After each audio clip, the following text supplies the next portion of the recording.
Watch me bring my favorite bikini back to life. It's from a brand called Dina for Miami, which unfortunately no longer exists. Here's some pictures from their Instagram that's still online. Really cute pink. They were made from terry toweling, which is what made me love it. And they were inspired by Bond Girls, I believe, was all over her website. And here's some pictures of me in the bikini. You can see how nice and pink it was, and jump scare. This is it now. So it's really pale pink. It's totally washed out.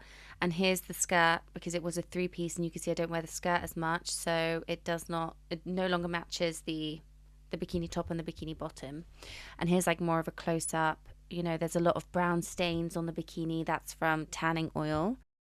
And the clothing labels have frayed off on both the skirt and the bottom, so I want to fix that too. So you have to start by wetting the fabric. So here I am just giving them a nice little shower, and you can really see when they're wet the color difference in the skirt and the two-piece. It's disgusting. And then here's my plastic bowl that I'm going to use, or use a steel bowl. Pour in boiling hot water, a teaspoon of dish liquid, I've used fairy, and a cup of table salt. Didn't fill the cup all the way to the top because I thought that was a lot. And then I'm just going to stir it up. I'm using Rit Dye in the colour Petal Pink, so you've got to shake it well before you use it. It's a nice bubblegum pink, but I was shocked when I saw the colour that came out the bottle, because obviously the colour on the packaging wasn't that dark. Anyway, so you need to stir it up, make sure it's mixed well. And then I'm putting in my, that was hot, so don't do what I just did then. And then I put in my bikini, and then use a stick to poke it in instead of your hand. And I gave it a bit of a stir on its own, just because the top and bottom are a different colour to the skirt, so I don't know if that does anything, but you know, I thought I'd give it a bit of time on its own. And then I've put the skirt in, and I'm just poking that in, you know, getting them all drenched.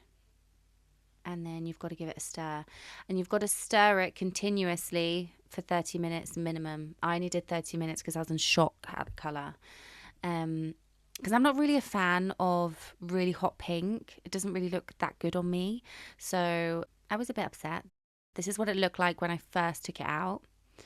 Very fuchsia, but all is not finished. So I've taken it in now, and you've got to rinse it off with cool water until the water runs clear. After rinsing until the water runs clear, put it on a quick warm wash in the washing machine. And there she is. She's about to go. And after that, I don't know how necessary this was, but it said on the packaging to put the bikini down and soak it in a towel. But the spin on the washing machine made it like quite dry, so I don't know if that was too necessary, but I've done it anyway. You can see big squash, and then release. And I actually quite like the colour after it came out the washing machine. It wasn't too fuchsia. I mean, it maybe looks quite fuchsia on the picture, but it was very tutti frutti, very strawberry. Here she is hanging out to dry. I quite like it. I mean, it's a shock from the pink that it was before, but I do like it. I'm into the strawberry pink at the moment. And now I'm just going to sort out the labels. Just going to cut the frayed edges. This label's frayed quite far in to where the D is, but you know, that'll be fine, I'm sure. Then I'm just going to use a lighter to, I don't even know what you call it, glue those edges. And I'm just going to sew into the elastic instead of all the way to the back, just because the colour thread is a different colour to the pink. So just a light stitch. Now I'm just snipping some of the frayed threads that are coming out on all the pieces, really. Obviously I wore this bikini to its literal death, so you know, it needs some TLC. So, you know, just snipping. I left quite a few clips of those just because I thought, you know, is it satisfying to watch the snip? A little bit. And here she is when she's dry. I honestly am really happy with it. When I saw how pink it was in the beginning, I thought, I better trust the universe. The universe wouldn't have made me ruin my favorite bikini. But I really like how the tutti frutti pink of it, the strawberry, I think it would look really cute with a little charm of like a watermelon or something, like some green. So yeah, here she is, and it looks amazing. I love it.